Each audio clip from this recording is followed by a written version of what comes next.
Yeah. Oh, I mean, it totally you does. start doing something that you like, and you start with that, and then all of a sudden you're like, well, let me try this other thing. Yeah. And then you start to like that. And then you get to the point where your dad is, where it's like, he will do any of the stuff because it's all fun to him, because he just probably followed that.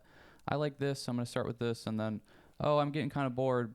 Oh, this is interesting now. Maybe I'll start riding bike. Yeah. And then I'll go do that.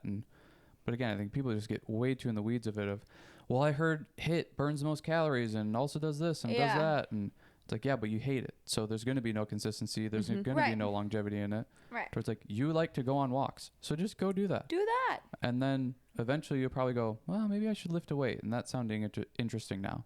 And then you start doing that, and then you get really into that. Yep. It's like, look at your journey with it too. Oh, totally. Dance to Pilates to you know, weightlifting. It's like, it's crazy. And that's the same thing that's happened with us too. The longer that we've been in it, the more we get into other stuff. I mean, I would have never done yoga 3 years ago. And and then for the last, I don't know, 6 months or so, it's like we've made yoga an every other day thing and had it in the routine of just, this is what we want to do for exercise. So we'll do a little bit of that. I don't think I'll ever stop weightlifting. Right. But that's like my favorite thing. So I'll always keep that. Just like somebody's favorite thing might be running. So they'll always keep that in there. But then you start to just piece these other things together, and it's... Well, when you have your baseline... I was going to say, your foundation. You're overall healthier and more willing to where if you just have a baseline of, well, our baseline is probably more lifting. That may change how we program that, and we might do different styles of that. We haven't been lifting the same for forever. Mm-hmm. But then you can then have your dad where it's like, okay, well, now my daughter wants to do a marathon. Okay.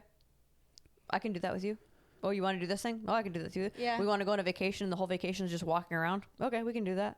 Like when you have a base, it allows you more opportunities to try other things and to explore other styles of fitness. And that's where I think it becomes fun, because you have so many other opportunities to take advantage of, because your baseline allows you to feel semi-comfortable in almost any of them. Yeah. Or enough to know, well, I figured that out. Like, I'll probably figure this out. It's experience-based confidence. Yeah. Yeah. Yeah. It's so true. Yeah. It's like anything. It's like if you, I don't know, if you go through like a cut and you get super lean, and then maybe, you know, you kind of let yourself go a little bit, you forget about it, whatever. You know exactly how to do it. You've did it before. Right. Like, all you got to do is just do it again. Yep. Same with like training for a marathon. Say I stop running altogether after this marathon. Well, I did it once. I know how to train for it. Just got to do it again. Like, there's no question on it if I can. It's just do it. Yeah, versus just do the things. You don't need to figure out how. You already know how. And more likely, you'll probably also do it better. Right. Because you've had the experience of, when I cut that last time, like, I came out of it way too quick. Yeah. Or I cut it way too harsh, so then I got kind of funky with it, or my body started to break down. And then you can adapt and do it better and better every time. Same thing with like cooking. You know? Yeah. You make something one way, you're like, that was really good. You try and adjust it the next time, you're like, that wasn't as good. Let's go back to the way we did it the first time. You know, it's just trial and error. That's why I think you have to start with what you like, because you're just going to naturally go, well, let me see if I do this little thing, or I'm going to look up more stuff or listen to more stuff. If you're starting with something that you don't like to begin with, you're going to have no energy or want to put any effort into figuring it out. Because like that's so much of it is figuring out the best ways to do things. So it's start with what you kind of like. I think that's why I fell in love with lifting how I did, or then when every time we go back to a bodybuilding style program, I get that like, ooh, this is so fun again, because that's what I started with. Yeah. And it was, and I talked about this in the last episode, but I used the same mindset that I did with dance and why I liked dance. I liked dance because you could like really dive into perfecting movement. And it's like, there is a right or wrong way to do it. There is a way to get better at it. There is like a never ending, you can keep flourishing and growing in this. That then I took that to lifting. It's like, oh, there's a right or wrong way to do this. And like, there is such a like deep knowledge that you can get, that then you can manipulate how your body functions and moves and looks like a thing that you have to have with you and like you have that much control over it and power to be able to do with it what you want, and like see it's that's another thing with dance, like you see your physical potential. Yeah. It's like that was the same thing with lifting, and lifting in this style of like, oh, I can change how I look by my knowledge and by how I do something. That's like, it's just so easy for me to like that then anytime we go back to that, I'm like, oh yeah, this is good. Yeah. Like it's my favorite every single time that we go back to that, to where we'll try other styles of lifting, but there's something in that just tweaks me different. Yeah. And I bet it's because you started with it. Yeah. You know, some people just, they have the same feeling with running. They have the same feeling with HIIT exercises, whatever it is. There's that inkling of this is interesting to me and I want to try it. And you go do that. And then you have that kind of nostalgic affinity for it. I think it's like that first timer type feeling. Yeah. Sure. That was me. I mean, I think I have that with the bodybuilding type stuff, but also the athletic type training. Because the athletic type training is more what I started with. But then the bodybuilding thing was so much more on my own, I feel like. Like my brother got me introduced to it, and like I was doing a lot of what he was doing. But then I started to just drift into like, I want to know every nook and cranny about this thing. And then it's like we just eventually were not working out together anymore. I was going on my own and that sort of thing. And it just continued. So I have it for both of those. Like we were just doing that athletic training program for a little while, and it was like, oh, this is tapping back into the like really young me of this is the stuff that I like. And then now we're going back to a little bit more bodybuilding type stuff.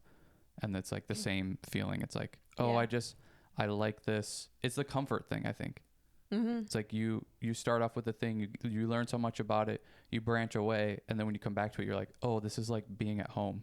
I know how to do all these moves. I know what I'm supposed to be doing. Mm-hmm. And then you can get really specific with stuff. And yeah, I don't know. It's great. Like, I totally get when people are like, I hate working out. I don't like it. It sucks or whatever. And I'm like, I get it. But it's so fun to me. It's so fun. And it's like, I just want to go, oh, but we could get you to have fun. And it's kind of like what you said, like, we have to be with this body. Like, why not, like, move it? Like, enjoy it. Like, use it. That's like seeing what your potential is. There is such a superpower about I mean, that's what I attribute like running. Most of any success that I have is from what you said, of that self-built confidence of, I know that I've done this before. Right. I know that I've been able to manipulate that before. I know that I've had the craziest schedule before and I was able to still manage and do all that stuff. I don't need to do that, but I know that I can. So then you transfer that into your body and fitness and eating in a certain way. It's like, oh, I know what feeling really good feels like, and being able to use your body as a tool. Yep. That's like, oh man, that's so cool that you have the ability to do that. Like the control aspect in me loves that, but it's also, I think so many people feel so confused and hopeless when it comes to themselves. I think it's like, that is terrible. I think a lot of people rely on motivation rather than just having discipline. And this is something that one of my clients told me when she was pregnant and coming to Pilates. She was like, you know, I just told myself, have the discipline to show up. And once I'm in the studio, decide how I'm feeling. If I'm feeling really, really bad this day, take it easy. If I'm feeling strong, push the springs, right? Push the movements, challenge myself. But having the discipline to just show up, even though it was a 5:30 a.m. class and I'm super pregnant, I'm just going to come. And if I have to lay on the damn machine, or if I have to leave, I leave. But more times than not, she was like, I was capable of way more than I thought when I woke up in the morning. Yes. Because I just showed up. Yep. And like having just that discipline and making yourself show up, and then deciding, okay, what do I have in me here? Or like starting to work out and you're like, this is not going how I planned. That's okay. Scale it back, whatever. Not every day is going to be perfect. But I think a lot of people rely on motivation, the perfect program, like something to go when they just need to go. Like just go to the gym. Just go on the walk. who cares if you walk for 30 seconds and you're like, not today. Don't love the weather. Go back inside. But it's like, just go. Start. Yep. Yeah, you have to have Just that start. non-negotiable. Yes. And then, like, exactly what you said of, let's see how I feel when I get there. Yeah. Rather than, like, trying to negotiate with yourself before you even go. Right. It's like, let me just go be at the gym or be wherever I need to be. And then I'll decide if I am going to push it. And sometimes it happens within the workout, too. You start warming up or you start to get into sets and you're like, I'm actually feeling fine. It was just that initial hump that I had to get over. Head. Yeah. It's all in the head. Because, I mean, look at what we just talked about with your dad. Yeah. It's not like he's doing the craziest stuff ever. No. He's just showing up every single day and being active and doing it. You don't have to go to the gym and bust your ass every single time. No. And that's where the program thing and getting in the weeds with all that, like, you'll show up and you're the most sore and whatever. And it's like, yeah, but the program says I got to do a max squat day. And it's like, no, just listen to your body. Yeah. Just you already won the battle of showing up. Right. Now just go through the motions and that's fine. And just, because then naturally there will be a day that you're like, I'm ready to crush it. Yeah. And you're there. You can't only wait for the days or only go the days that you feel like you have the most amount of energy or effort that you can put. You can't rely on motivation. You just can't. It's never going to end up working out that way. No. You have to just go, I'm going to go, and that's it. Yep. And then you figure it out as you go, as you're there.